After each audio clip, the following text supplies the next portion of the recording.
হঠাৎ আপনাকে এক ডাক্তার রিপোর্ট দিয়ে বলল আপনি মাত্র 30 দিন বাঁচবেন, আপনার ক্যান্সার হয়েছে, এখন আপনার শেষ স্টেজ যাচ্ছে।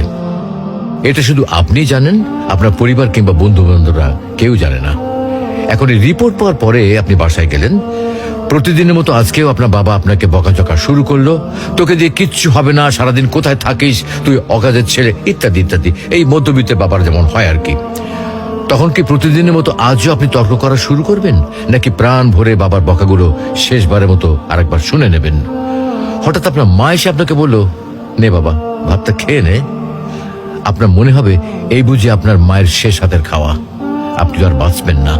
আপনি পরম তৃপ্তি নিয়ে খাবেন এবং আপনার কাছে মনে হবে এটা আপনার শ্রেষ্ঠ খাবার, যদিও ডাল ভাত হোক না কেন।